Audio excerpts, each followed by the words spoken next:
What's going on, boxing fans? So October 17th, we have a unification title match at middleweight, pitting Gennady Triple G Golovkin against David Lemieux for the WBA and IBF middleweight titles, live at the Mecca of Boxing, Madison Square Garden, New York City, on HBO pay-per-view. Now, interestingly enough, this is a fight that I didn't think was going to materialize right away, being that David Lemieux just won the IBF title from Ndam, or at least it was for the vacant title. You know, you would think that they were going to put him in some title defenses, and according to what Golden Boy was saying prior to, I guess, what IBF was saying, was that, you know, they were going to fight the mandatory, and the IBF kind of came out and said, well, look, man, we'll set this fight up. You know what I mean? Like, we're all for it.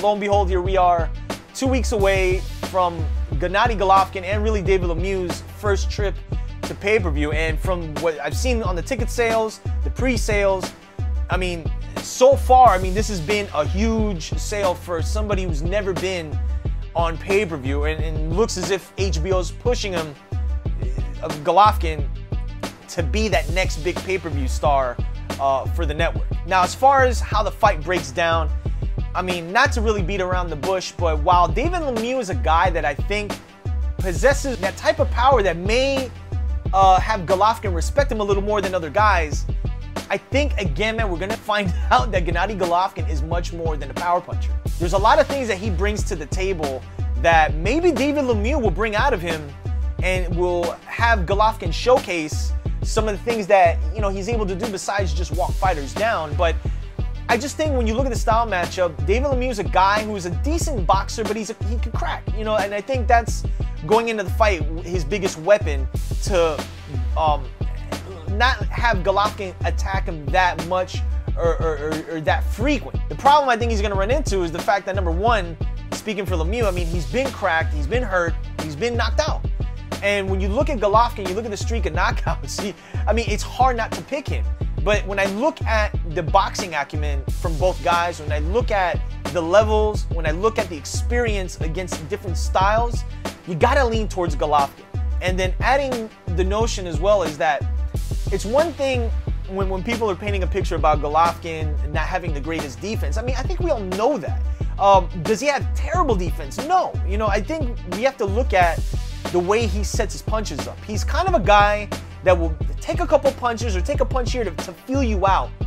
And he does that like the first 2-3 rounds, and when he starts to, when he sees that he doesn't respect your power, he's gonna start walking you back. And David Lemieux is a guy that I haven't really seen much of fighting on the back foot, let alone there hasn't been a fighter to really try to impose that type of style on him. Then when you look at that, Gennady Golovkin has some of the best footwork in boxing as far as being the ring general, walking a fighter down.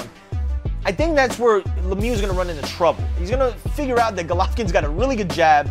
He has a variation of how to set up his punches, and he has those looping right hands, left hands that hurt. You know, because when you get hit, it's one thing getting hit on the jaw and you're preparing for punches, but there's a lot of times, man, where you get hit in the equilibrium and you can't get your marbles back together. And I think he throws that punch really, really well. And he's got somewhat of the reach and size to be able to do that. Though Lemieux isn't a small guy in relation to Golovkin per se.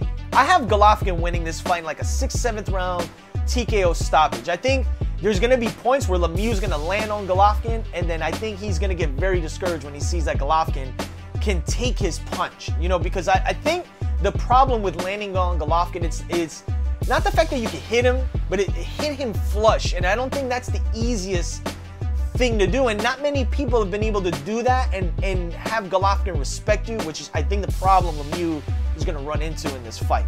I got Gennady Golovkin winning, like I said, 6th, 7th round TKO stoppage in an exciting fight, back and forth, where I think in the 3rd and 4th round, you're going to see Golovkin putting it on Lemieux, walking him down, pumping that jab, attacking the body, and having really Lemieux start to fight in a very defensive mode and trying to survive. And I think he's just going to succumb to the pressure as the fight progresses. So I got Golovkin winning, 6th, 7th round TKO stoppage. Let me know what you think. We're going to obviously be talking about it a little more on the GYGB Boxing Podcast this Wednesday and every Wednesday, 9:30 Eastern Standard Time on TalkShoe.com. Search GYGB.